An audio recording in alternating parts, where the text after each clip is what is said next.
Terima kasih Mbak Diva. Semangat pagi. Pagi. Halo. Apa kabar? Luar biasa baik. Oke. Terima kasih Pak Yudi, Bu Cahya, dan teman-teman semua di OGM sudah mengundang kami sehingga saya dan Bu Indra yang sehari-hari di pabrik bisa jalan-jalan ke Jogja gitu ya. Weekendnya bisa di sini. Nah, jadi juga senang ketemu sama teman-teman semuanya. Kita mau sharing-sharing di sini. Nah, di sini saya menampilkan peta karir itu adalah sebuah perjalanan. Tadi survei yang menarik sudah di-share sama Mbak Diva. Di survei yang pertama, teman-teman paling banyak memilih itu yang BUMN ya, BUMN paling banyak. Tadi saya catatnya ada 12, swasta ada 7. Kemudian yang wira swasta cuma 2. Tapi menariknya ketika ditanya kalau mau sampai pensiun itu mau kerja mana? Langsung berbalik gitu ya. Yang wira swasta bisnis muncul belasan, yang kedua BUMN cuma 3 aja. Nah, itu adalah sebuah perjalanan. Dari kecil kita ditanya, cita-citanya apa sih? Nanti kalau besar mau jadi apa? Jadi sudah dari kecil pun udah diajak untuk mikir. Nanti karirnya mau apa? Mau dokter, mau dosen, mau selebgram, YouTuber dan sebagainya. Nah, kemudian di sekolah ditanya juga nanti bukan ditanya juga, tapi ditanya jurusannya apa? Mau jurusan apa? Kemudian dites bakat minat, bakatnya di mana, minatnya kemana, nanti jurusannya mau kemana. Kuliah juga ditanya nanti mau kerja apa, itu. Setelah kerja pun itu bukan titik final, tapi itu juga masih perjalanan. Kalau tadi teman-teman 2 tahun mau gini aja dulu, nanti kalau udah mau mendekati pensiun mau ganti karirnya mau kemana, itu juga sebuah perjalanan, perjalanan panjang. Nah, saya juga punya perjalanan panjang. Jadi ini saya, Andini, hari ini akan sharing tentang bagaimana sih supaya kita bisa glow up our personality for our future career. Karena karir saya pun juga masih perjalanan gitu ya. Meskipun saya sudah lebih dulu, tapi saya juga masih ada dalam sebuah perjalanan. Karir saya belum berhenti, belum berakhir. Nah, di sini ini saya share pengalaman pribadi saya di sini. Dulu ketika waktu masih kecil ditanya mau jadi apa? Jadi guru gitu. Karena saya itu suka ngelihat ada guru ngajar, membantu orang yang awalnya nggak paham jadi paham.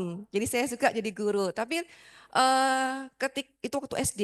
Nah, ketika udah SMA, saya tertarik sama guru BK saya. Karena waktu itu kalau guru BK masuk kelas itu kayak happy gitu loh, happy, ada yang ngajak ngobrol, jadi nggak menegangkan, suasana menyenangkan. Sehingga saya berpikir ini ambil jurusan apa sih supaya bisa jadi seperti dia itu jurusan apa? Oh psikologi, maka saya mengambil psikologi di sini.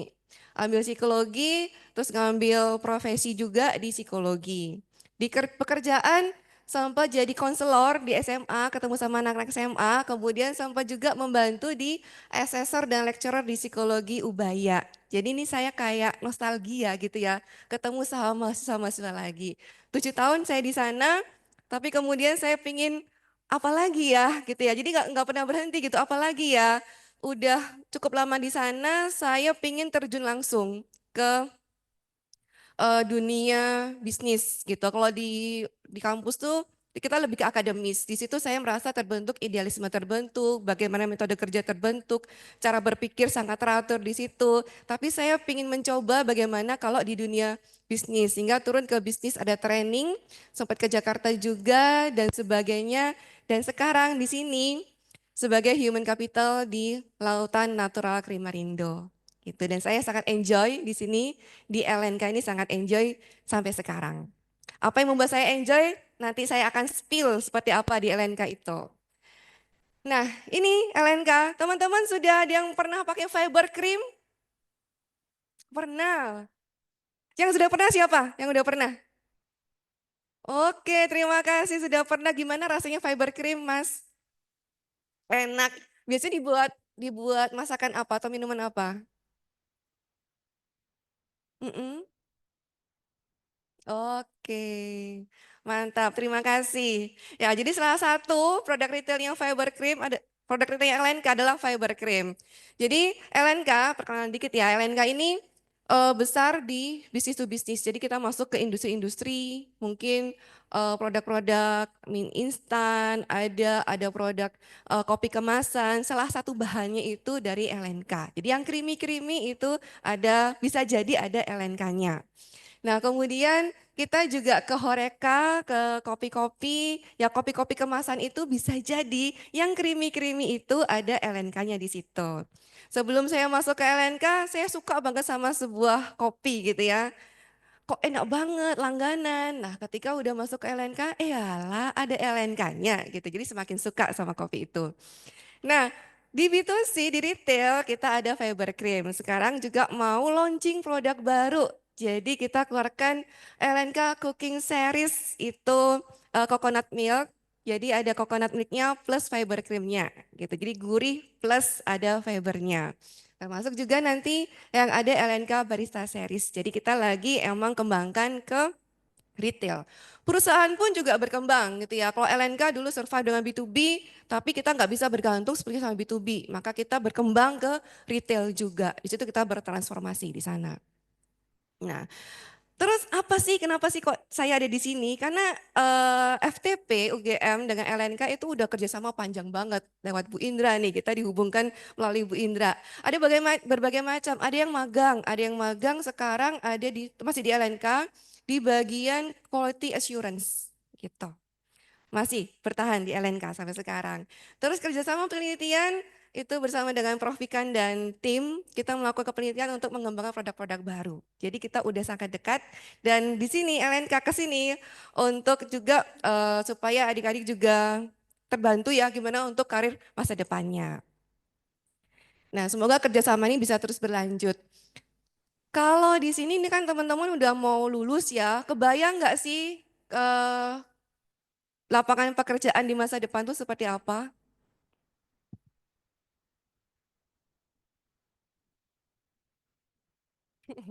Senyum-senyum aja. Kebayang nggak sih? Nah, terus selanjutnya apa sih yang diharapkan dari sesi ini? Ini udah didatangkan langsung sama tim di UGM untuk mengundang dari praktisi dari industri. Pengen dapat apa sih di sesi ini? Ada yang mau jawab? Ada yang mau sharing? Yang senyum-senyum boleh sharing. Yang dibayangkan tentang pekerjaan masa depan sama apa yang diharapkan dari sesi ini.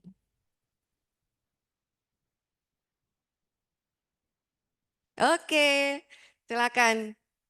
Mas siap. Kenalan dulu ya, Mas siapa? Baik, Assalamualaikum warahmatullahi wabarakatuh. Waalaikumsalam. Selamat siang, perkenalkan saya Ilham Nurrahman dari Panggilannya Ilham, Ilham. ya, Oke. dari TIP Angkatan 2021. Nah, pertanyaannya itu, yang pertama itu bayangan saya untuk pekerjaan masa depan itu banyak saingan pastinya, Bu. Kan kita kan bukan cuma kita aja ya yang lulus setiap tahunnya. Nah, terus bayangan saya bagaimana cara bisa build diri kita biar kita bisa bersaing dengan orang lain seperti itu. Terus untuk harapan di sesi ini tuh adalah semoga Ibu bisa menjelaskan tentang kiat-kiat apa yang Ibu lakukan waktu jadi fresh graduate sampai perjalanan Ibu hingga sekarang menjadi human capital. Seperti itu sih kalau dari saya. Terima kasih. Terima kasih Ilham. Nanti akan sambil dijawab eh, dalam dalam proses nanti ya di beberapa slide ada tips-tips bagaimana kita sebagai fresh graduate maupun nanti bagaimana kita mengejar karir kita gitu ya. Benar kata Ilham bahwa sekarang tuh persaingan itu semakin banyak, semakin ketat gitu. Eh, Pencari kerja itu banyak, sementara lowongan juga terbatas. Gitu. Kalau dari teman-teman yang lain ada apa sih yang pengen didapatkan dari sesi ini?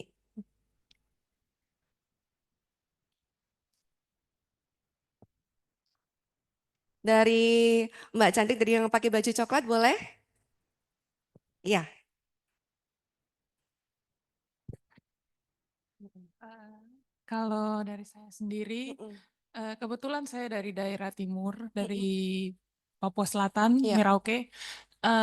Keinginan saya untuk mengikuti kegiatan ini, mungkin ke depannya ketika dijelaskan saya bisa mendapatkan ilmu Mm-mm. untuk kemudian akan saya aplikasikan Mm-mm. di tempat saya.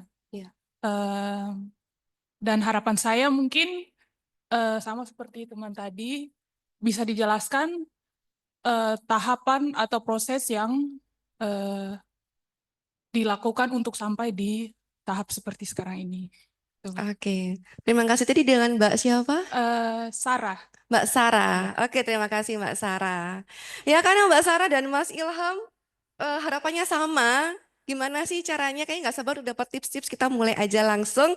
Bagaimana sih tipsnya gitu ya?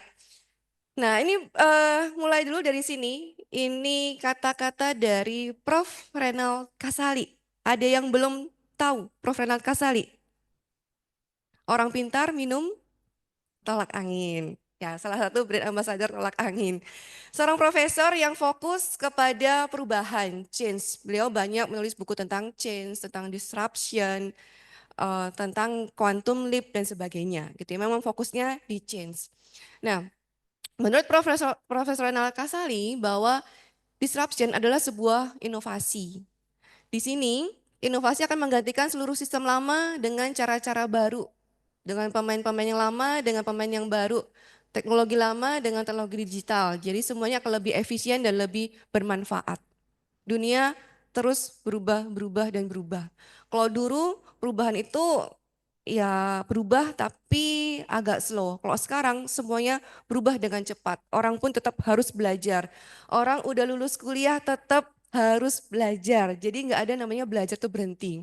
Saya dan Bu Indra punya target belajar. Kami ada kurikulum-kurikulum yang harus kami penuhi gitu. Nggak pernah berhenti untuk belajar supaya kita bisa survive gitu ya. Supaya kita juga bisa terus berkompetisi, bersaing dengan karyawan-karyawan yang lain juga. Terus belajar supaya kita nggak tertinggal. LNK juga, LNK teknologinya terus berkembang dan makasih Pak Yudi berkembang terus menerus. Contohnya ini, kalau dulu di zaman saya sebelum COVID ya, sebelum COVID itu kalau mau ngelamar ke perusahaan itu harus ada psikotes dulu. Nah, psikotes itu interview harus datang ke lokasinya. Di mana ya lokasinya? Dicek lokasi dulu, berangkat lebih awal supaya nggak nyasar dan sebagainya, supaya tepat waktu datang ke lokasi. Nah, kalau sekarang nggak perlu.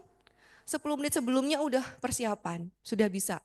Jadi nggak perlu jauh-jauh hari, nggak perlu jauh-jauh jamnya, tapi bisa langsung karena semuanya serba online. Dan dampaknya apa?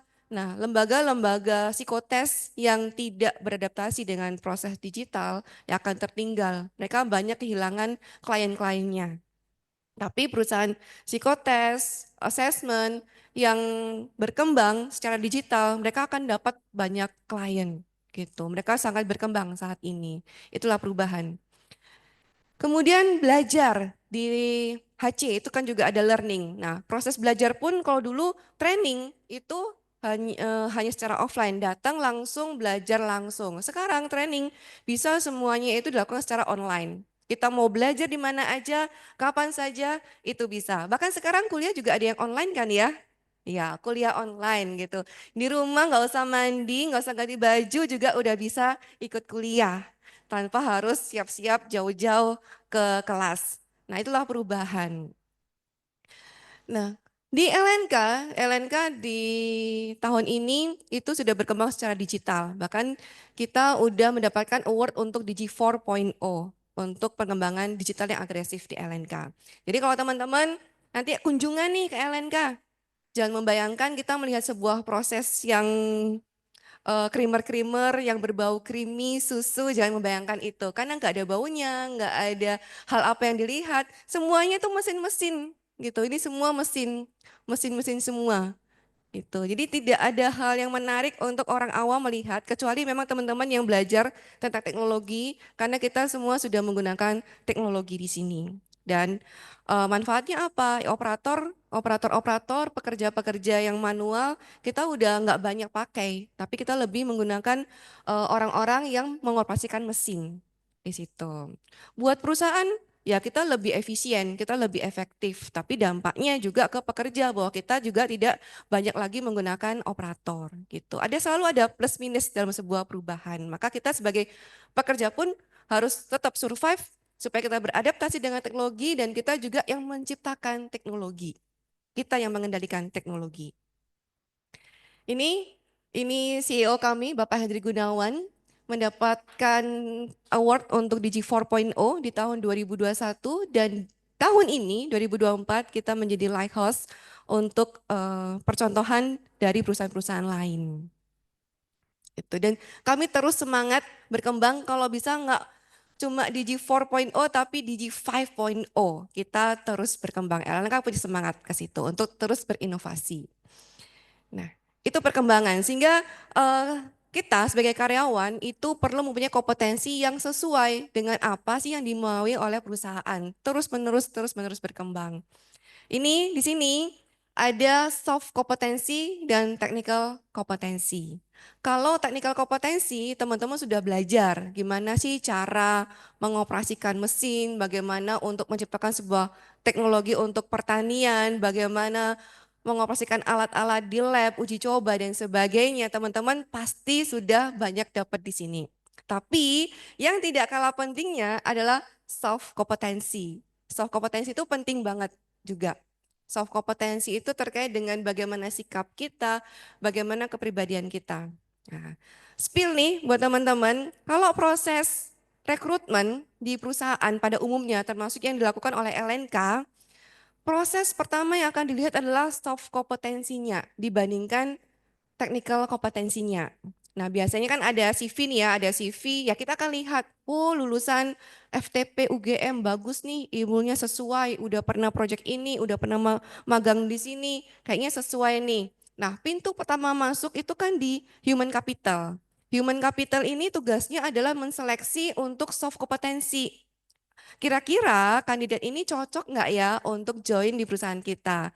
Kira-kira karakternya masuk nggak ya untuk nanti bisa bekerja sama dengan rekan-rekan yang lainnya. Jadi screening pertama itu adalah soft kompetensinya. Apakah dia cukup komunikatif, apakah dia seorang pembelajar. Wah, LNK ini kan lagi bergerak sangat dinamis gitu. Dia pembelajar apa enggak ya? Kalau dia pembelajar kayaknya oke. Senang belajar apa enggak? Senang komunikasi apa enggak? Karena kita semua itu kebanyakan serba kolaborasi. Enggak bisa kerja sendirian kalau di LNK ini. Jadi kita men-screening hal-hal seperti itu. Nah, kalau soft kompetensinya masuk dari screening human capital, baru akan dikasih ke user, di mana user akan lebih melihat yang technical kompetensinya juga. Ya lihat juga soft kompetensi kira-kira kalau saya kerja dengan kandidat ini di tim saya, oke apa enggak ya, akan dilihat seperti itu. Tapi titik beratnya lebih di technical kompetensinya. Gitu. Jadi dua-duanya penting. Buat teman-teman di sini, kegiatan apa yang mendukung pengembangan soft kompetensi? Ada nggak? Ada nggak di UGM yang mendukung pengembangan soft kompetensi? Organisasi, contohnya. Organisasi ya. Atau misalnya ada juga yang beberapa kelas itu kelompokan. Ada yang kelas kelompokan gitu. Terus apa lagi? Magang atau ada kayak misalnya camp-camp gitu, camp apa leadership camp gitu ada. Nah, berarti teman-teman beruntung karena UGM cukup care juga dengan pengembangan soft kompetensi sehingga bisa seimbang gitu. Bayangkan kalau kita kerja sama orang yang pinter banget, IPK-nya 4,00 tapi nggak bisa kita ajak komunikasi. Susah nggak? Susah gitu ya. Jadi kita pingin kalau kerja sama orang itu yang balance. Ilmunya oke, kepribadiannya juga oke. Saya mau spill, ini yang ada di LNK ini sebenarnya nggak boleh di-share, tapi saya share aja di sini, sebagian nih, sebagian. Soft kompetensi apa sih yang akan di-screening di awal ketika teman-teman ikut proses di LNK? Nah, ini ada learning agility. Learning agility itu adalah kemampuan dan kemauan untuk belajar hal baru. Jadi selalu aja ada hal baru yang harus dipelajari. Gitu. Saya pun juga ditarget, selalu dikasih ini dipelajari. Coba explore ini, coba gali ini, presentasikan ke saya tentang hal ini gitu. Selalu ada hal baru. Jadi kemampuan kita belajar, kemauan belajar tuh perlu ada ketika di LNK. Kalau nggak mau belajar, nggak punya semangat belajar, mampus hilang dari LNK gitu, karena nggak bisa survive gitu, kewalahan nantinya. Itu yang kita perlu miliki, kayaknya nggak cuma di LNK ya, tapi dimanapun teman-teman perlu punya learning agility. Selalu terus belajar, supaya kita bisa mengikuti perkembangan, perubahan, selalu sigap tanggap dengan berbagai situasi yang dinamis. Yang kedua, collaboration in harmony. Collaboration in harmony ini terkait kemampuan kita untuk berkolaborasi secara harmonis dengan berbagai pihak, dengan tim kita sendiri, bahkan juga lintas departemen. Jarang departemen yang silo, cuma departemen sendiri. Selalu ada yang berinteraksi dengan departemen lain, berkoordinasi, proyek-proyek yang melibatkan banyak orang gitu. Biasanya di perusahaan itu ada yang struktural sesuai dengan posisinya, tapi ada tugas-tugas yang sifatnya itu task force penugasan, penugasan proyek. Proyek biasanya orang-orang yang emang mampu, mau belajar, mau dapat tantangan baru dilibatkan dalam task force ini. Itu peluang untuk berkembang, untuk tahu kondisi perusahaan secara lebih global di situ di task force itu. Champion customer focus, jadi ini memberikan pelayanan kepada pelanggan internal dan eksternal. Secara total fokus dalam memenuhi harapan kebutuhan klien pelanggan sesuai dengan tujuan perusahaan. Jadi champion customer focus ini kalau misalnya di human capital itu customernya adalah internal. Semua karyawan itu adalah customernya human capital. Orang finance semua customernya ya adalah semua karyawan di perusahaan. Kalau misalnya sales itu customernya ya pelanggan gitu ya. Ada yang customernya juga vendor gitu juga ada. Gitu. Jadi internal maupun eksternal itu perlu kita layani sebaik mungkin dengan sepenuh hati. Nah di sini untuk ini perlu kemampuan kita untuk berempati gitu ya. Berempati apa ya kebutuhan customer kita dan bagaimana supaya kita bisa membantu. Sebaliknya, orang-orang yang nggak fokus ke customer tuh akan berpikir, loh, tugasku ini cuma ini. Ya sudah, kalau nggak mau ya udah, pokoknya tugasku cuma ini. Dimintai bantuan lain nggak bisa, pokoknya tugasku cuma mau mengerjakan ini. Gitu. Nah itu agak susah di zaman sekarang kalau seperti itu. Selama itu masih di konteks pekerjaan kita, ya sebisa mungkin kita mau memberikan bantuan, bisa mau memberikan untuk kontribusi lebih, berinisiatif. Kira-kira dia butuh apa ya? Kita memberikan di situ.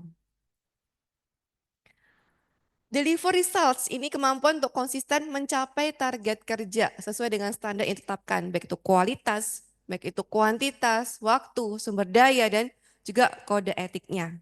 Jadi ini perlu menjadi fokus juga deliver results terkait dengan pencapaian target. Tuh. Gambaran aja kalau di LNK ini juga cukup kencang karena ada selalu monitoring per bulan kita dimonitor.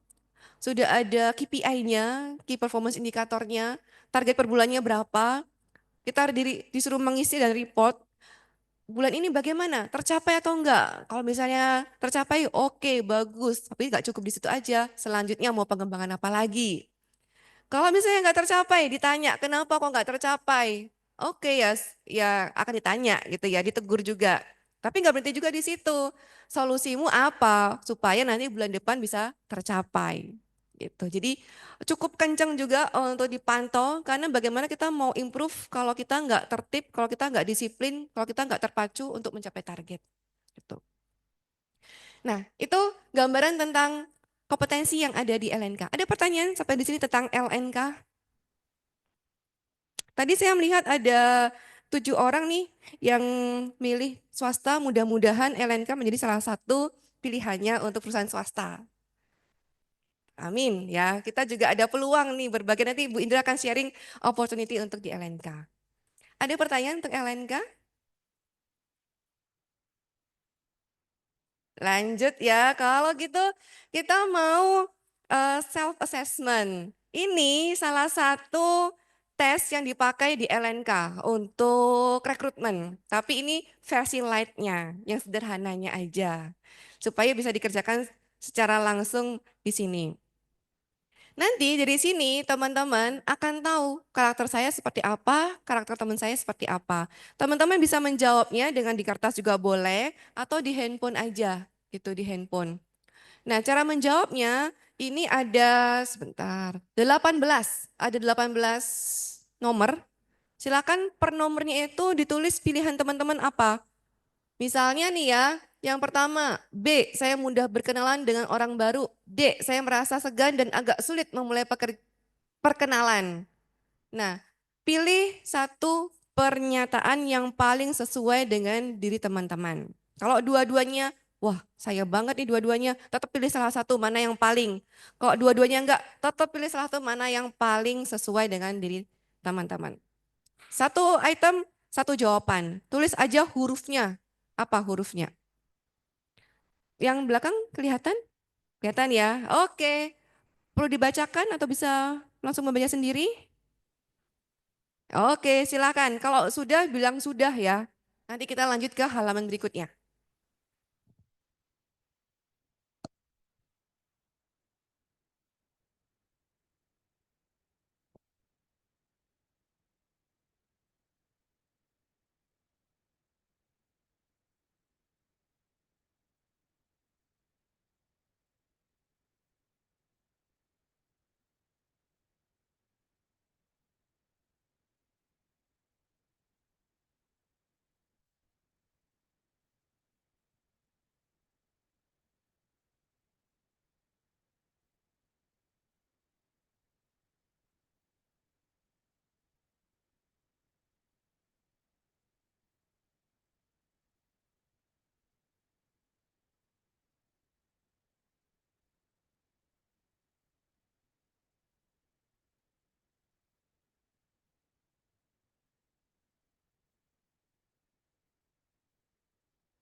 Sudah sampai nomor 6? Udah ya. Geser ya. Oh, belum. Ada yang belum. Nah, caranya jangan mikir terlalu lama. Nah, mana yang jawaban yang terlintas pertama kali? Biasanya itu jawaban yang paling sesuai.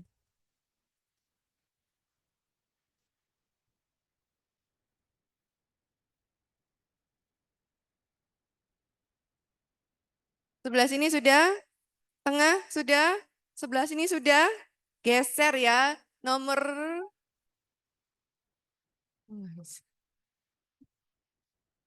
kok nggak bisa geser? Oh ya, 7 sampai 12. Sama. Silakan pilih satu yang paling menggambarkan diri teman-teman.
Sebelah sini sudah sampai 12. Aman? Tengah sudah? Sebelah sini sudah. Oke, terakhir 13 sampai 18. Ditulis hurufnya aja ya. Nanti kita akan menjumlahkan hurufnya.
Baris sini sudah?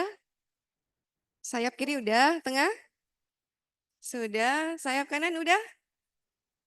Oke, sudah ya. Silahkan sekarang dijumlahkan. A-nya berapa? B-nya berapa? C-nya berapa? Dan D-nya berapa? Kalau menjumlahkannya benar, maka totalnya 18 sesuai dengan jumlah itemnya 18. Karena nggak boleh ada jawaban yang kosong atau yang double. Satu nomor, satu jawaban.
Di sini satu angkatan ya? Enggak satu angkatan. Oh, udah kenal semua belum? Oh, belum juga. Oke. Nah, coba kita lihat ya. Nah, ini hasilnya. A, ini untuk yang A, di sini B, C, dan D. Sudah dapat jawabannya semua? Oh, udah. Oke. Angkat tangan untuk siapa yang A-nya paling besar. Skor A-nya paling besar. Ada berapa orang? Satu, dua, tiga, empat, lima. Sebelah sini ada yang A? Nggak ada. Nah, sekarang silakan teman-teman dipandangi teman-teman yang jawabannya A. Silakan dipandangi. Dipandangi teman-teman yang angkat tangan yang jawabannya A-nya paling besar dipandangi. Oke, sudah. Terima kasih. Silakan diturunkan. Nah, penjelasannya untuk A ini adalah orang yang dominan. Orang yang dominan, orang yang aktif in konflik gitu. Nah, ini punya kecenderungan untuk mengendalikan, berambisi, dan berorientasi pada hasil. Jadi orang yang A ini kalau kita lihat di kuadrannya, orang yang aktif dan dia punya orientasi pada tugas. Nah biasanya orang A ini adalah orang yang target, cepat gitu ya. Nggak mudah puas, apalagi.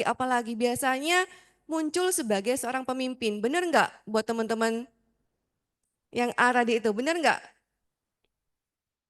Iya nggak? Oh ada benernya. Iya nggak? Iya.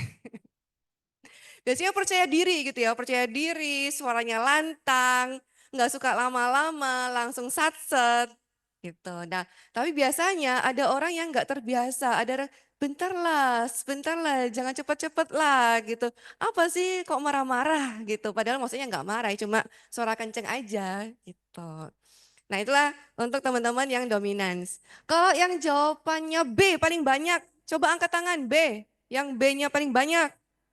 Satu, cuma satu, satu, dua, dua orang, beneran. Oke, dua orang. Coba kita lihat B itu apa ya? B itu influence, high trust, kecenderungan pendekatan sosial dan keterbukaan ekspresi. Oke, orangnya aktif dan fokusnya itu ke people, relasi. Coba kita lihat tadi Mas yang pakai baju hitam dan Mbak yang ini wajahnya ramah ya. Murah senyum, gampang kenalan, gampang ngajak ngobrol, asik diajak hangout gitu. Bener nggak sih? Iya, oke. Nah, jadi ini orang-orang yang happy. Kalau nggak ada dia tuh kayak sepi. Dia ada tuh bisa memberikan suasana. Biasanya penggembira. Nah, cuma hal yang perlu dicermati adalah keteraturan. Karena biasanya orang yang fleksibel, happy-happy, nggak terlalu suka sama yang terlalu teratur karena dirasa membatasi. Dan nggak suka yang terlalu detail-detail, ribet gitu. Gitu aja kok dipingin ribet. Pinginnya yang wis lah, ini aja, yang gampang aja. Gitu. Ini untuk yang B. Yang C, siapa? Yang C-nya paling tinggi. 1, 2, 3, 4, 5, 6. Sisanya apa sih? D. Oh, sisanya D. C, ada 6.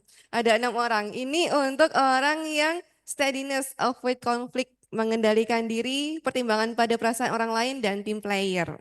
Ini orang yang paling kooperatif, paling sabar. Jadi nggak suka konflik, sukanya mengalah, sukanya membantu, helpful, biasanya pendengar yang baik. Benar nggak? Oke, tapi biasanya orang yang D nggak sabaran sama orang dominance, nggak sabaran sama orang steadiness gitu. Dianggapnya, ih lama banget sih gitu. Itulah di steadiness.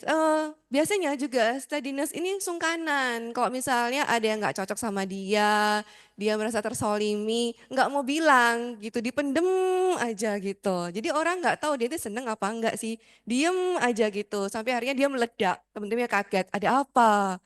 Karena dia nggak terbiasa untuk mengungkapkan perasaannya, karena sungkan. Yang D, oke, yang D banyak juga ya. Oke, ada 50 orang D di sini. 10. Ya, yang D ini adalah compliance, low trust, berorientasi pada akurasi, keteraturan, dan kualitas. Jadi orang yang teliti, sistematis, analitis, selalu mempertanyakan kenapa, emang benar ta? Dan kayaknya masuk akal, karena di FTP itu kan penelitian, mengkaji, menganalisa. Jadi emang teman-teman adalah orang-orang yang suka meneliti, memastikan ini akurat apa enggak. Berarti ini sesuai dengan pekerjaannya, nanti mungkin mau di lab kayaknya ya, gitu. Nah, orang D yang compliance ini biasanya akan dipandang orang yang eh, terlalu lama kalau kerja, karena kan dia sangat memperhatikan detail-detail. Tapi dia sangat yakin yang aku lakukan ini benar gitu ya. Dia memang butuh waktu lama untuk memastikan bahwa apa yang dilakukan itu akurat. Dia butuh waktu untuk menyelesaikan semuanya. Biasanya ini yang bagian menjaga kualitas supaya nggak lewat dari standarnya gitu. Biasanya ini nggak cocok dengan orang influence gitu, karena orang C ini sangat teratur, perlu rencana, mau pergi di planning dulu, mau kemana, butuh waktu berapa lama, biayanya berapa, sama siapa aja. Tapi kalau orang yang influence, wes lah, sekarang mau jalan, jalan sekarang, nggak usah banyak dipikir, sekarang juga. Nah biasanya ini nggak cocok. Nah tapi dengan begitu apakah orang dominance itu buruk? Buruk nggak? Enggak. Orang influence buruk? Enggak. Orang steadiness buruk enggak? Enggak juga. Orang compliance buruk apa enggak? Enggak juga. Cuma berbeda aja gitu ya. Nah ini akan teman-teman juga akan hadapi di perkuliahan juga udah ketemu dengan berbagai macam karakter orang yang kadang kerja gesek-gesekan dikit nggak masalah. Organisasi bareng berantem dikit nggak masalah. Yang penting diselesaikan. Jangan membiarkan masalah tidak terselesaikan, nggak boleh. Kalau di kuliah, gesekan dikit nggak suka, aku nggak mau kelompokan sama kamu, udah selesai. Nah kalau di pekerjaan, satu tim, nggak cocok, nggak mau kerja bareng kamu, bisa nggak? Nggak bisa. Karena kita udah ya satu tim mau nggak mau, ya tetap ketemu setiap hari. Beda tim pun tetap ketemu juga, pasti akan ada urusan di mana kita harus berhadapan dengan orang orang tersebut. Nah di sini memahami karakter adalah perlu supaya kita tahu kita tuh seperti apa sih, orang lain bagaimana, dan kita cara menghadapi orang itu seperti apa. Nah, kalau bahas ini bisa satu sesi sendiri gitu nanti. Cuma di sini sih kita mau sampaikan pengantar bahwa ya orang itu macam-macam, berbeda-beda. Ini penjelasan lebih detailnya. Kalau dominan seperti apa, gini ya gambaran besarnya, senang memimpin, mengatur, memakai cara yang paling cepat, suka cepat-cepat. Kalau lihat kamu bisa apa, bisa kontribusi apa gitu untuk aku. Nadanya tuh mengatur, cepat, nggak sabaran. Jadi kalau orang ngomong terlalu panjang, interupsi sama dia. Kemudian siapa yang akan kerja? Dia memastikan bahwa ada yang ngerjakan supaya cepat. Kalau influence senang meyakinkan orang lain, cara yang menyenangkan, suka bersenang-senang, biasanya rada bawel, ada suaranya bervariasi, intonasinya main di situ ya, kadang sangat ekspresif. dan juga mudah hilang konsentrasi karena banyak hal yang bisa hal baru yang menyenangkan buat dia. Dan cara memproses informasi ini menyenangkan apa enggak? Kalau sedang dikerjakan, kalau enggak, enggak. Kalau orang compliance ini senang dengan kualitas tinggi dan konsisten, pakai cara yang paling tepat, akurat. Dia akan mempertimbangkan sungguh-sungguh. Dan lakukan bagian kita masing-masing, jelas. Ini bagianku, prosesnya emang seperti ini, prosedur begini itu bagianmu, lakukan seperti itu. Jelas, pembagiannya jelas dan prosesnya jelas. Mengklarifikasi, fokus pada topik dan nada suara tidak banyak variasi. Kemudian apakah ini masuk akal? Jadi dia akan berpikir secara logis. Steadiness, senang membantu orang lain, mendukung orang lain pakai cara-cara sebelumnya. Besta lah, kalau emang biasanya begini ya udah. Biasanya orang steadiness itu kalau udah nemu restoran yang enak, ya udah makanya di situ aja terus gak bosan-bosan. Di situ aja terus sampai nanti harus pindah baru pindah ke tempat lain. Mari lakukan bersama-sama, nada suara yang hangat, enak diajak bicara, suka mendengarkan, dan apakah bisa beri saya waktu lebih banyak, karena dia butuh waktu untuk menyelesaikan tugasnya. Ada pertanyaan untuk ini? Karakter?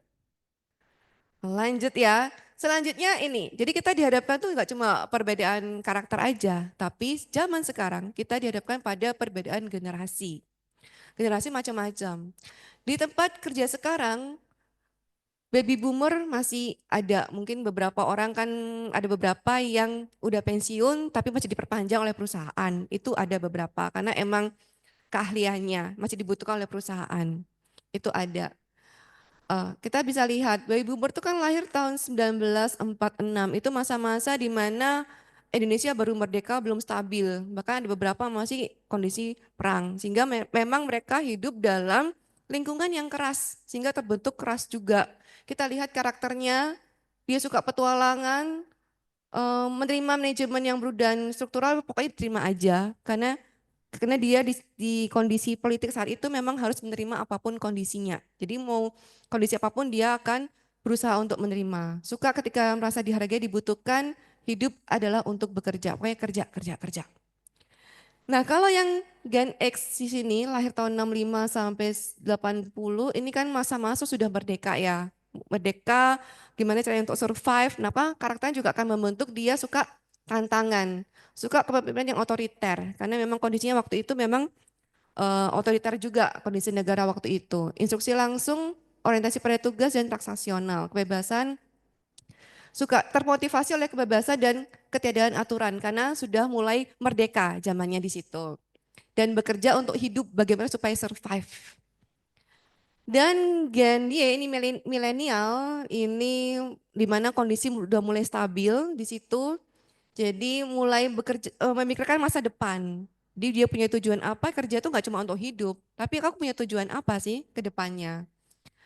Mulai suka yang demokratis karena negara juga udah mulai demokratis, melibatkan warganya, suka yang relasi transformasional, suka bekerja dengan orang yang dianggap cerdas oleh dia, dan mulai membagi waktu, mana waktu pribadi, mana waktu kerja. Di jam 5 ke atas jangan kontak saya, itu waktu saya untuk keluarga. Mulai ada yang begitu. Nah masuk lagi kan Gen C, teman-teman Gen apa? Oh Gen Z. Nah ini 27 tahun ke bawah. Jadi kerja itu nggak cuma untuk mencapai tujuan tapi sarana untuk eksistensi diri. Karena di zaman sekarang itu kan media sosial sangat berkembang ya, internet. Kita bisa tahu di negara Amerika seperti apa, Afrika seperti apa. Di mana media sosial juga menjadi media buat generasi ini untuk aktualisasi diri gitu. Mulai membandingkan juga, berkompetisi juga di situ. Sehingga memang tumbuh dengan cara itu. Kerja nggak cuma untuk kerja, aku bisa eksis nggak? Aku dihargai nggak di pekerjaan ini? Ideku diterima apa enggak? Meskipun aku butuh, tapi kalau aku merasa dibatasi, nggak bisa ngasih ide, sangat birokratis, wes mending resign aja. Meskipun belum punya cadangan pekerjaan yang lain gitu. Ada beberapa case kayak gitu. Untungnya orang tuanya juga masih mapan ya, jadi bisa membiayai hidup. Sedangkan kalau yang generasi ini, kalau zaman saya dulu nggak kerja ya nggak makan karena orang tua saya pas-pasan. Tapi kalau yang generasi ini orang tua biasanya udah mapan, keluarga mapan sehingga nggak kerja nggak masalah. Ada jeda waktu beberapa bulan nggak masalah gitu. Sehingga mereka ya lebih cepat untuk move atau perusahaan ke perusahaan lain. Tapi kita berharap ketika nanti teman-teman join di perusahaan, lihatlah itu sebagai sebuah peluang gitu ya untuk berkembang. Mungkin ada enak gak enak dikit, bertahan dulu lah gitu. Supaya kita secara daya tahan juga terasa gitu. Terbiasa menghadapi berbagai macam kesulitan, berbagai macam karakter yang memang nggak selalu nyaman, tapi worth it untuk kita hadapi. Suka ketika ada kesempatan berkembang, bisa bebas mengatur waktu kerja. Sehingga sekarang banyak juga orang yang nggak kerja kantoran tapi freelance gitu mulai banyak karena suka waktu yang fleksibel. Nah, seperti itu.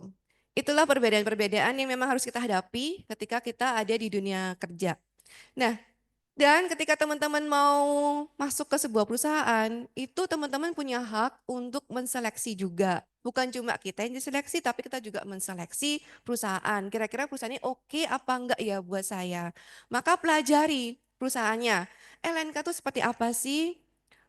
Seperti apa manajemennya, seperti apa perkembangan bisnisnya, seperti apa reputasinya di masyarakat, dan seperti apa culture-nya. Itu bisa teman-teman lihat misalnya di sosial medianya, di LinkedIn-nya, di review karyawannya, seberapa tingkatan offernya, itu teman-teman bisa lihat dengan keterbukaan seperti ini, informasi seperti ini teman-teman bisa melihatnya.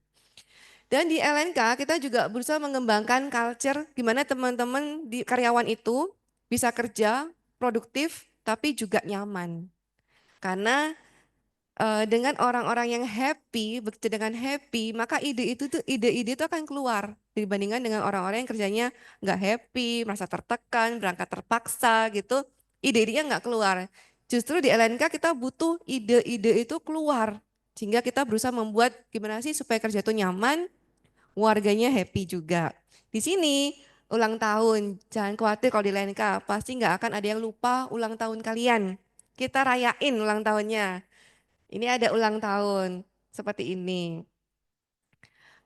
Untuk saya, ini pertama kali saya terjun ke pabrik ya. Ketika saya membayangkan, waduh pabrik ini pasti monoton, banyak aturan, suasananya menegangkan. Ternyata di LNK enggak, karena banyak juga kegiatan seperti ini, happy-happy yang belum pernah saya temui di pabrik lain. Mungkin ada, tapi saya belum pernah ketemu. Di LNK saya melihat hal menyenangkan seperti ini. Kemudian kita juga concern dengan mental health. Enggak semua perusahaan itu mau bayarin konseling karyawannya. Di LNK kita mendatangkan psikolog senior profesional Astrid Wiratna. Dan kita juga setiap bulannya 2 kali dalam sebulan kita datangkan psikolog langsung datang ke LNK untuk memberikan konseling ke karyawan.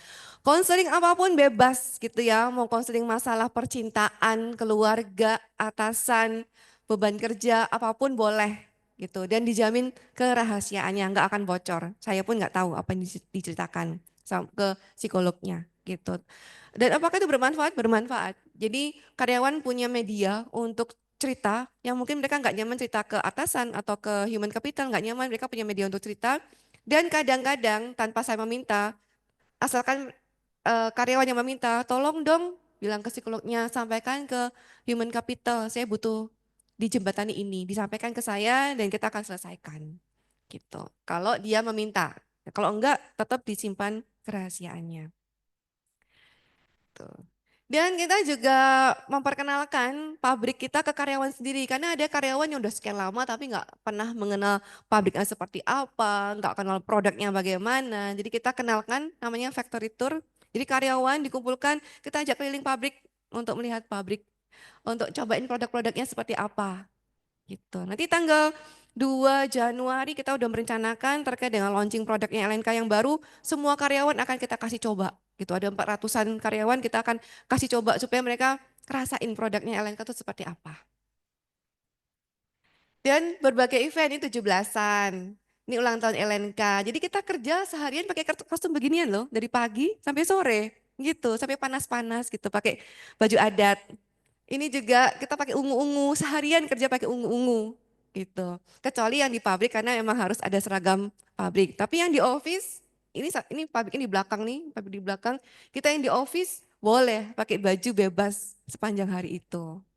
Gitu. Nah, jadi itulah LNK. Semoga teman-teman tertarik untuk join ke LNK. Dan Bu Indra, ada apa aja sih di LNK untuk peluangnya nih? Ada banyak kayaknya ya, magang, karyawan, kerjasama.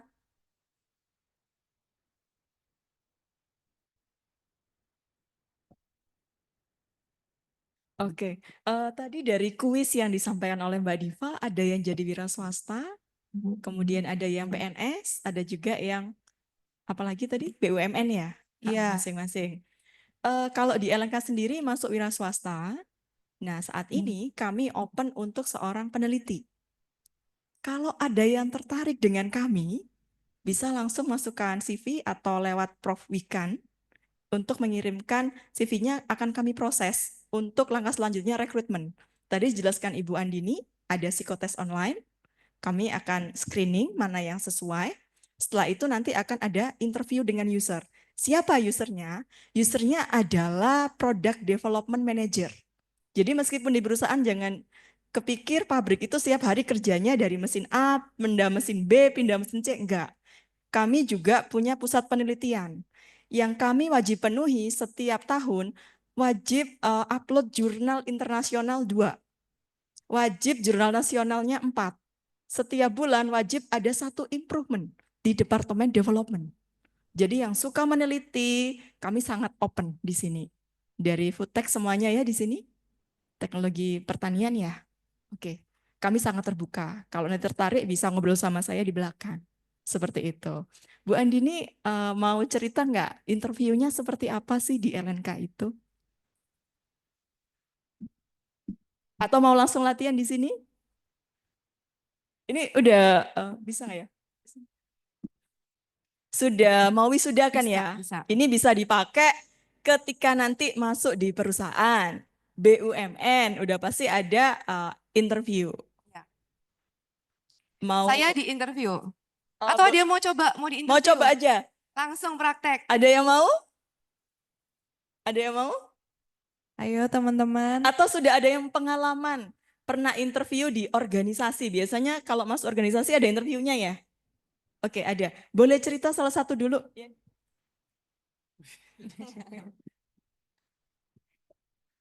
Interview gimana maksudnya? Pertanyaannya. Oh, nah, mungkin untuk pertanyaan-pertanyaan interview yang paling mendasar itu seperti memperkenalkan diri dan kiranya apa yang jadi kelebihan diri sendiri gitu. Kelebihan diri sendiri diminta untuk menceritakan kelebihan diri sendiri. Iya, Tahu nggak kelebihan diri sendirinya apa? Biasanya. biasanya ada yang tahu, biasanya ada yang masih belum tahu dan masih mencari. Oke, Iya. terima kasih. Oke, sekarang ada lagi yang di sini yang di tengah. Ada pengalaman seperti apa terkait interview masuk di organisasi? Mungkin lebih ditanya apa yang membuat kamu tertarik untuk join organisasi, Oke. terus pengalaman apa yang sudah pernah kamu lakukan yang berkorelasi dengan organisasi tersebut. Boleh cerita ke teman-temannya di belakang juga. Terus juga kalau ada problem yang ada di organisasi, kira-kira solvingnya itu kayak gimana? Terus bagaimana? Jawabannya apa? Mungkin jawabannya menyesuaikan sama problemnya itu. Contoh dong. Boleh ya cerita ya, satu aja.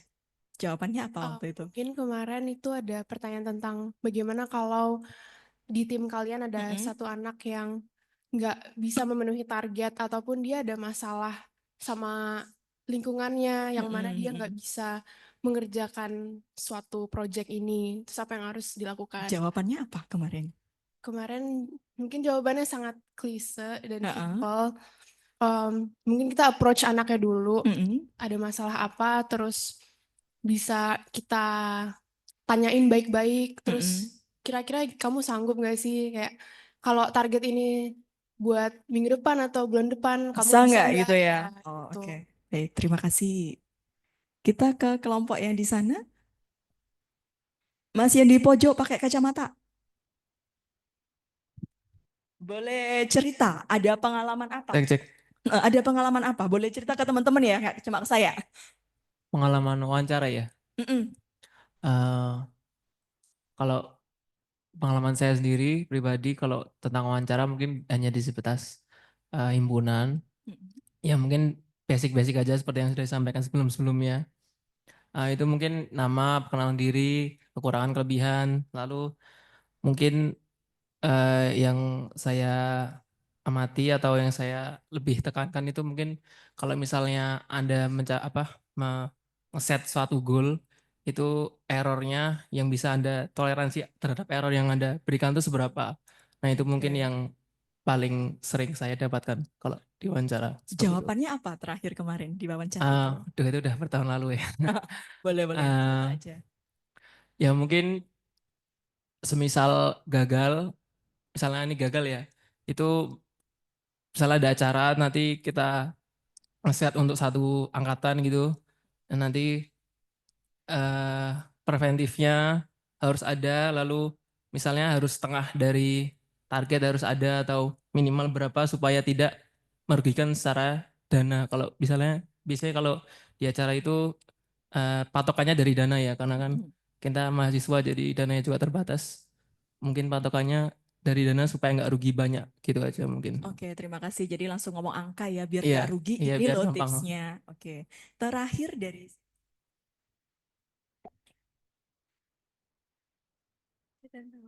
terkait pernah diwawancara di mana?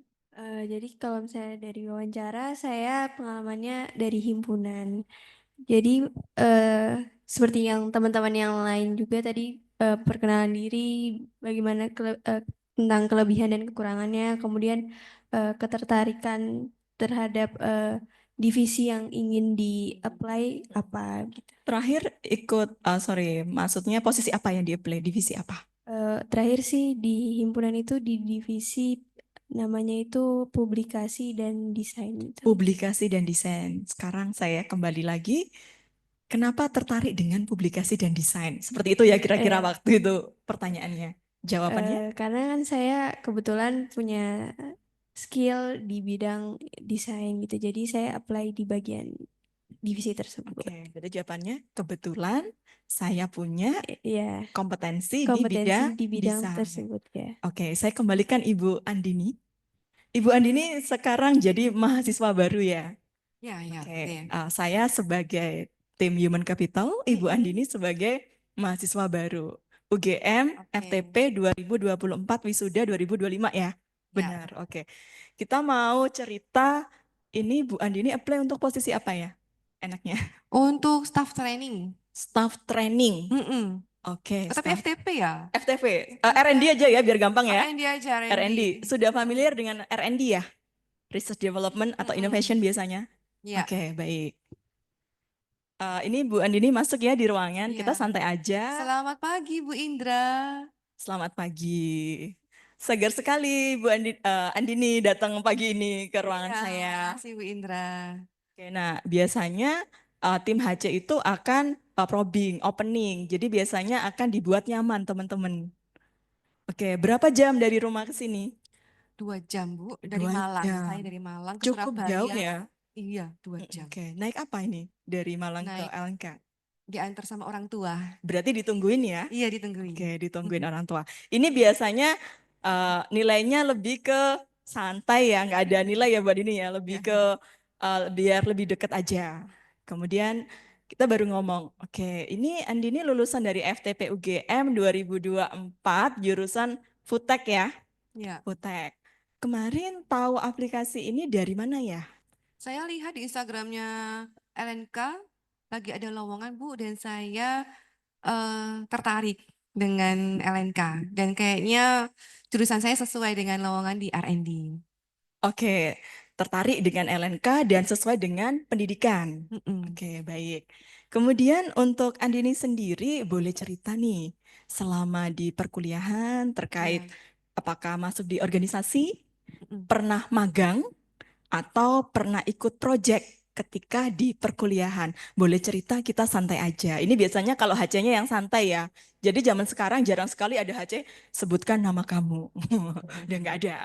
Biasanya bentuknya sharing. Boleh cerita, silakan. Kalau saya di kuliah, saya mengikuti kuliah dengan baik. Saya hampir nggak pernah absen, Bu. 100% absen saya. Wow, Semua tidak terpenuhi. pernah absen selama perkuliahan. Iya. Oke. Ada yang seperti ini? Boleh cerita kok. Oke. Kemudian? Kemudian saya juga mengikuti organisasi karena saya ingin juga mengembangkan leadership saya. Memang saya belum pernah jadi ketua BEM sih Bu, tapi saya itu ikut di beberapa organisasi. Satu organisasi yang pernah saya ikuti itu di bagian sebagai pengembangan people Bu di situ. Pengembangan Pengembangan people, people. menarik. Iya. Tentang apa nih pengembangan people? Pengembangan people, jadi bagaimana supaya teman-teman itu nggak belajar aja, dan bagaimana teman-teman ini punya hal-hal yang di luar perkuliahan. Jadi kita sharing-sharing, pengembangan, baca buku gitu Bu. Jadi sharing-sharing tentang hal-hal tentang self development di situ. Perannya apa nih Andini di dalam organisasi Saya itu? mengkoordinasi pertemuannya rutin setiap sebulan sekali. Kita mengadakan pertemuan untuk sharing atau mungkin kita melakukan proyek, ada proyek sosial juga. Oke. Perannya sebagai koordinator. Iya. Oke. Apa sih kendalanya sebagai koordinator? Perhatikan polanya ya. Kendalanya itu sebenarnya untuk saya senang sih Bu untuk ngerancang acara-acara gitu, mau bikin apa, saya senang sekali. Cuma kok maunya anggota ini beragam. Kadang ada yang suka baca buku, ada yang suka baksos, ada yang suka untuk mengajar anak-anak jalanan Oke, gitu. Stop. Sekarang kalau saya kembalikan ke sini. Dapat pertanyaan seperti itu, apa jawabannya? Apa kendalanya ketika menjadi seorang panitia atau koordinator? Boleh cerita jawabannya apa? Tadi kalau itu kan versi Bu Andini ya. Ini dari siapa namanya? Clara. Lara. Oke, kalau Lara apa nih jawabannya kalau ada pertanyaan itu? Maaf, boleh diulang pertanyaannya. Oke, ketika jadi koordinator atau terlibat dalam suatu organisasi, apa kendala yang dihadapi waktu itu? Boleh cerita pribadi langsung ya ketika jadi panitia? Orang-orangnya pada nggak aktif. Orang-orangnya pada nggak aktif. Kemudian apa yang dilakukan Lara ketika orang-orangnya nggak aktif? Berusaha mengumpulkan orang-orang yang aktif dulu. Terus habis itu setelah itu berdiskusi dengan orang-orang yang masih aktif, mengumpulkan. Maksudnya kita mendekati mereka yang nggak aktif. Terus menjaring sekiranya dari orang-orang yang nggak aktif itu siapa yang masih bisa diusahakan lah buat ditarik ke Organisasi. ya. Oke, terima kasih. Oke, terima kasih. Saya ke sini. Silakan. Apa jawabannya? Kalau itu kan versi Bu Andini, versi Lara. Sekarang versi Mas siapa? Mas Miko. Mas Miko, ceritakan teman-teman.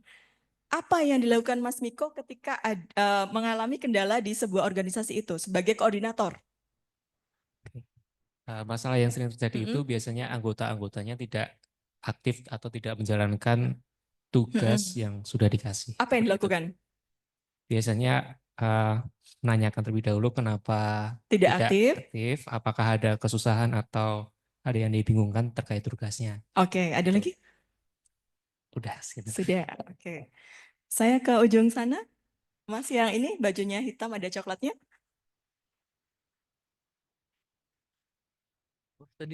Pertanyaannya, ketika menjadi seorang koordinator dalam satu kelompok, kemudian menghadapi kendala apa yang dilakukan? Ke teman-teman ceritanya. Pertama saya biasanya itu melakukan ngumpulin teman-teman rekan-rekan saya sesama divisi itu untuk nyelesain masalah gitu kayak saya tanya satu-satu, nanti kita diskusin bareng-bareng, nanti pikiran-pikiran itu kita himpun jadi satu kayak jadi penyelesaian. Ini masih rencana atau sudah pernah kejadian? Ini pernah sih. Pernah kejadian ya. Oke, lanjut ke Mas depannya yang baju hijau. Baju army, silakan. Kendala-kendalanya ya Bu selama menjadi panitia. Contohnya. Sejauh saya mengikuti organisasi sejauh ini untuk permasalahan-permasalahannya nggak ada yang mayor gitu, kebanyakan minor-minor aja kayak teman-teman saya sebelum yang udah sebutkan kayak kurang aktif, terus kayak mispersepsi gitu.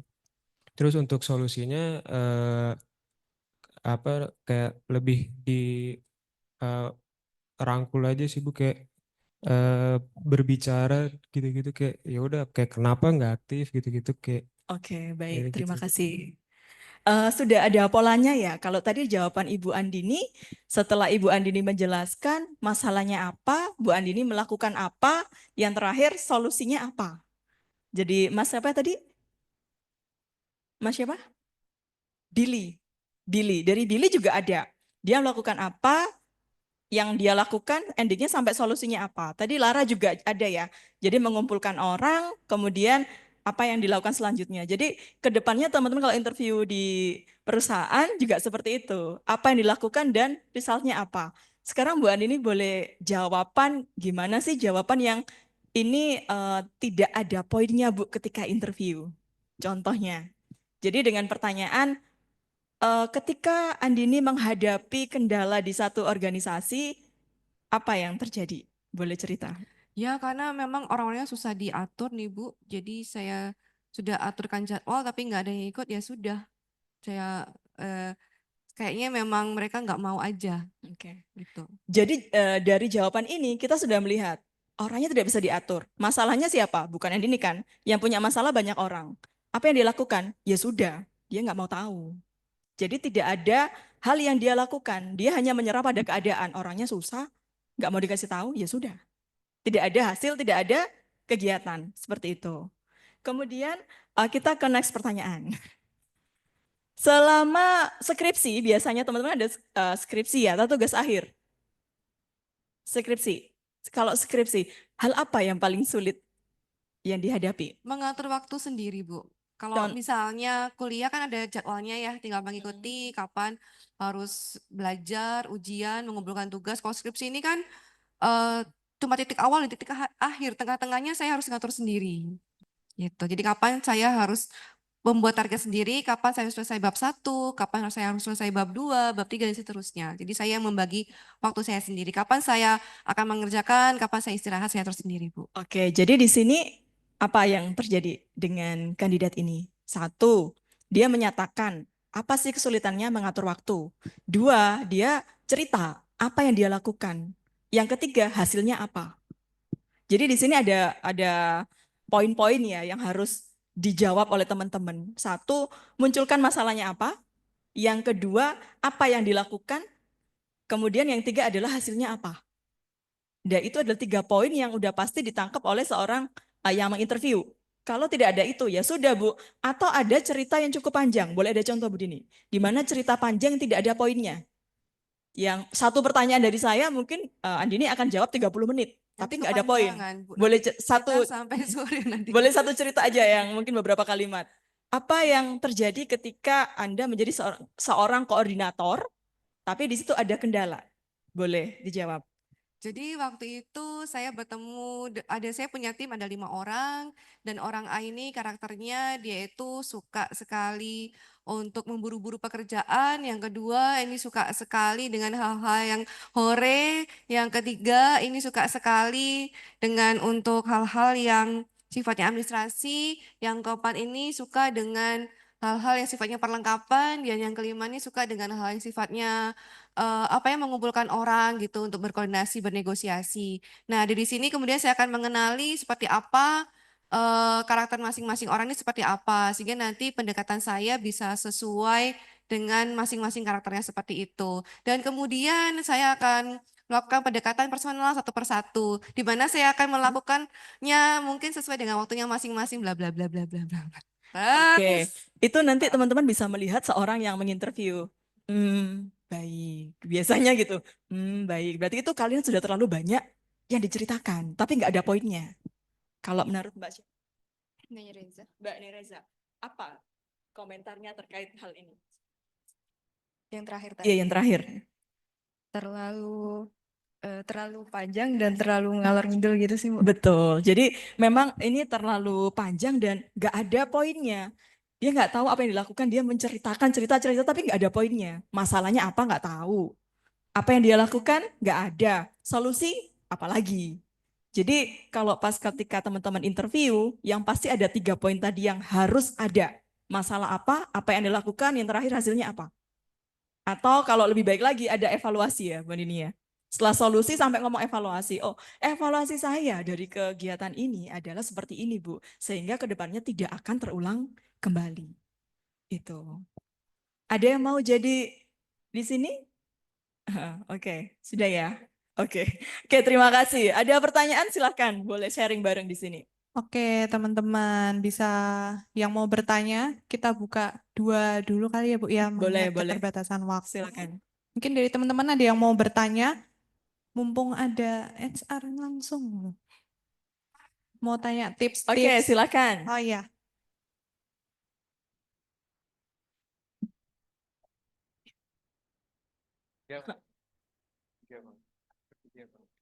Iya, pakai Max. Sebenarnya perkenalkan, nama saya Joaquin, saya seorang mahasiswa semester 7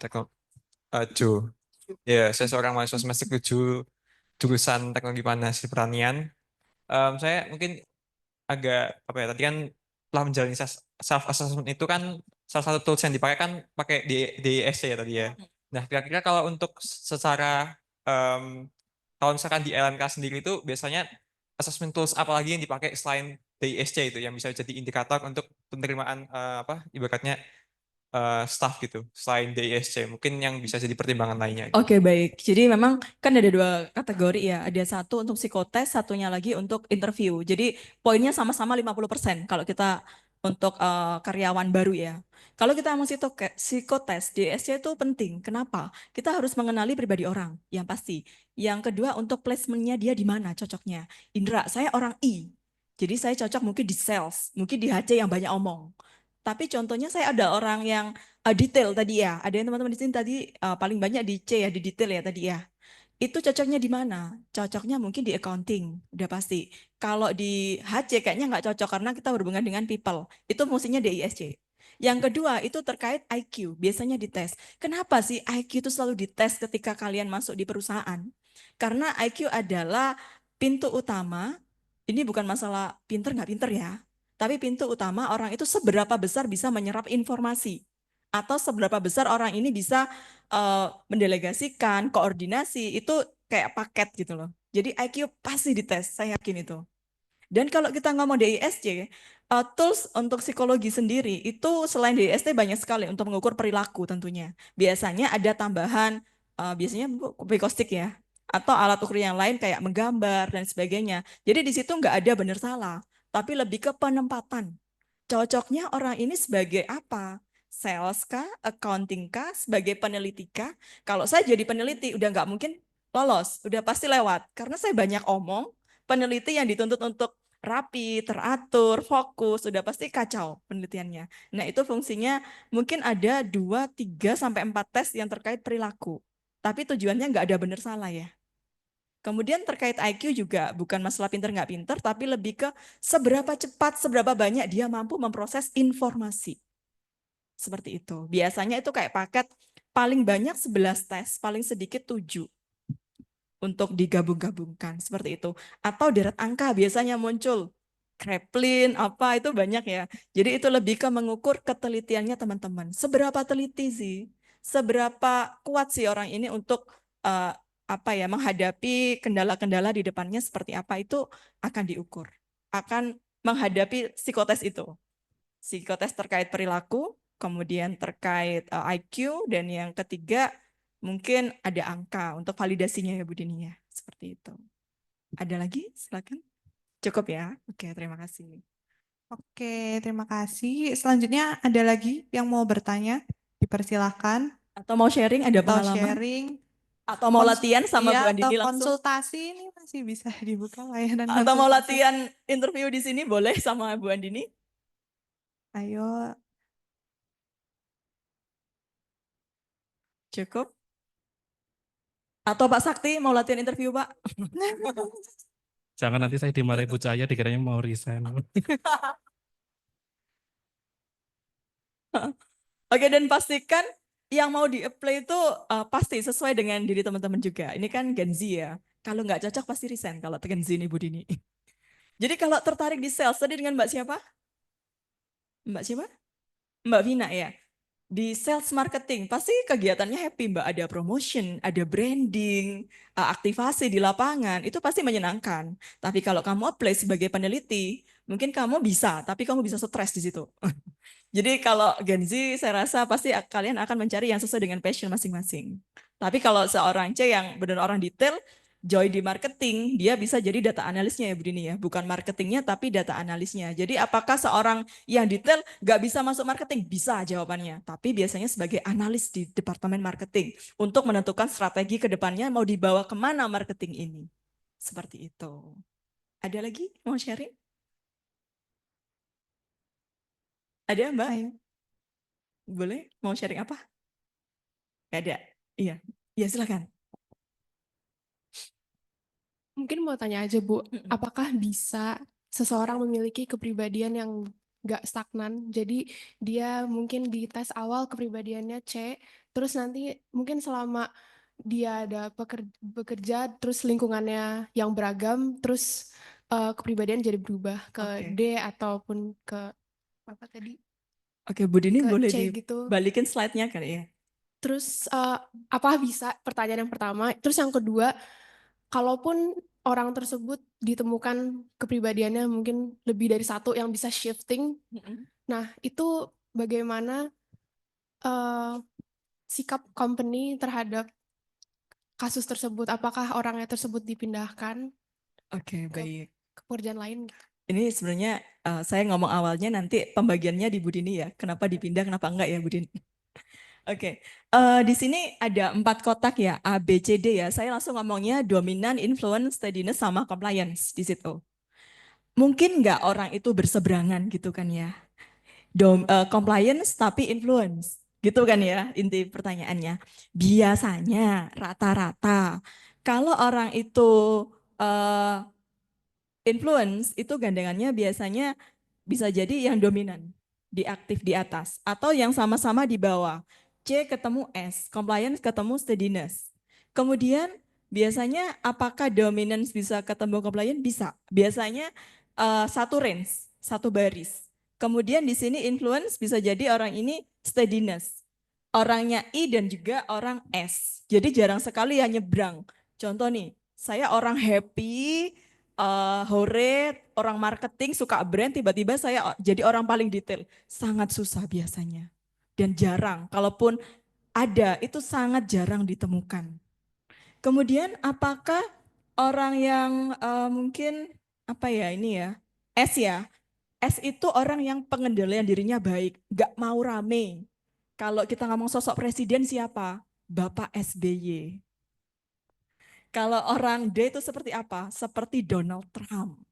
Apakah seorang SBY bisa menjadi seorang Donald Trump yang teriak, yang bikin orang wah semangat? Biasanya jarang. Jadi karakter-karakternya itu biasanya satu garis, boleh horizontal atau vertikal. Kalau nyebrang sangat jarang. Atau orang accounting yang benar-benar paham data, detail, setiap hari peneliti, tiba-tiba jadi orang I. Hore, hari ini hiburan saya pimpin, saya nyanyi dulu ya di sini. Gak mungkin biasanya. Jadi rata-rata sih masih satu garis yang sama, seperti itu. Kemudian kalau di perusahaan, apa Bu yang dilakukan? Ketika masuk saya I di tes, ternyata saya masuk di accounting, ternyata setahun nggak cocok. Data saya kacau. Apa Bu yang dilakukan oleh perusahaan?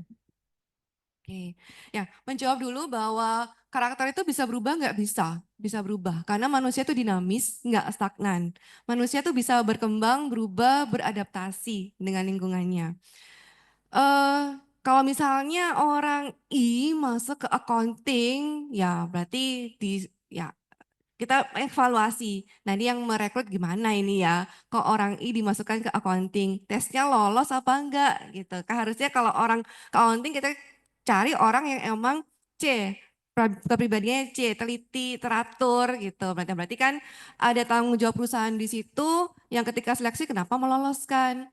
Nah ketika dicoba biasanya kan orang masuk tuh 3 bulan probation. Kita coba 3 bulan bisa enggak? Kalau misalnya dia orang I terlanjur masuk ke accounting, kita lihat 3 bulan evaluasi, oh ternyata bisa. Karena emang kesungguh-sungguhannya, pokoknya aku mau di accounting. Gimana pun caranya gitu, aku mau di accounting. Dan dia bisa 3 bulan, kamu mau nggak di accounting? Enjoy apa enggak gitu? Iya saya enjoy, ya udah lanjut. Tapi kalau emang dia 3 bulan nggak oke, ya kita evaluasi kembali gitu. Misalnya ya bisa kita cut, atau kalau misalnya perusahaannya masih baik gitu ya, kita carikan ada nggak ya yang lebih cocok sama dia. Mungkin yang lebih banyak berhubungan dengan orang gitu, kita carikan yang sesuai gitu. Jadi ketika masuk ke sebuah perusahaan, itu juga masih ada peluang kok untuk negosiasi bargaining selama memang peluangnya ada juga di perusahaan gitu. Ya proses itu masih ada gitu. Kita mudah-mudahan menjawab. Oke, nambahin aja. Kalau sudah tahu ya DIS ya teman-temannya apa, biasanya kalau saya sama Vina teman, oke, berarti nanti kalau ada kegiatan promotion, Vina tolong dibantu ini ya, gitu. Jadi yang sifatnya lebih ke banyak data, saya akan berikan ke orang C yang suka data, biar sesuai tugas masing-masing. Nah itu nanti teman-teman di tempat kerja silakan menyesuaikan sendiri. Oh teman saya karakternya ini, nah saya harus mengimbangi seperti apa. Seperti itu. Oke, ada lagi silakan. Oke, mungkin ini yang terakhir ya Bu ya, karena mengingat waktu sudah agak molor. Tapi masih ada satu lagi. Oke, silakan. Boleh satu lagi. Oke, silakan Mbak. Ya, sebelumnya perkenalkan nama saya Colin.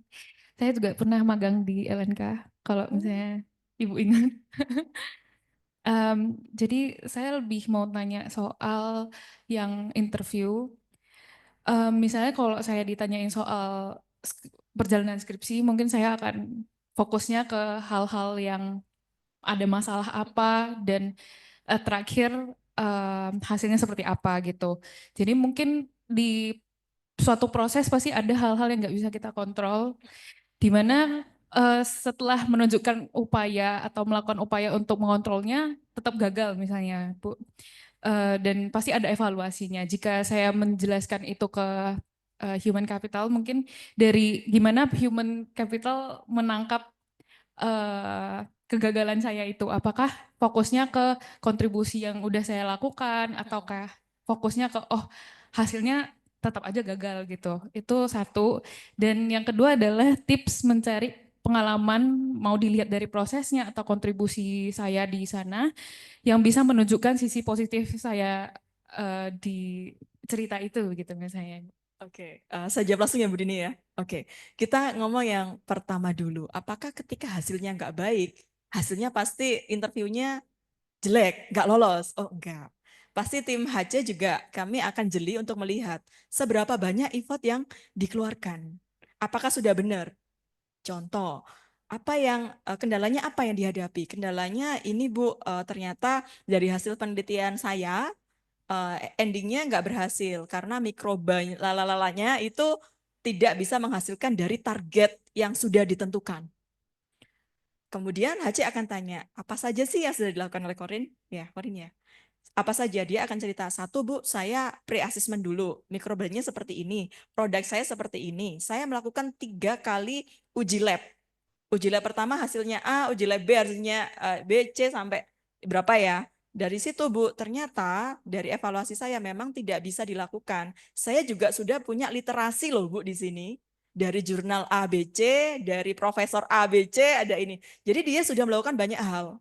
Dari uji lab, mencari literasi, komparasi mungkin dengan penelitian yang lain. Nah, itu yang kita lihat sebenarnya. Kalau memang hasilnya memang nggak bisa diperbaiki lagi. Hasilnya memang sudah buruk. Nah, kita akan kembali apa saja yang sudah dilakukan. Oke, Corin, ada pertanyaan lagi? Nah, yang kedua adalah terkait tips. Ya, bagaimana bisa dilirik HC ya, Corin intinya. Kita pasti akan lihat itu tadi, effort yang sudah dilakukan. Kita akan memberikan nilai minus ketika, ya sudah Bu, saya nggak bisa lagi. Ya pokoknya gitu Bu, saya ngikuti aja aturan ini. Ya gitu Bu, itu kan saya ikut teman-teman saya.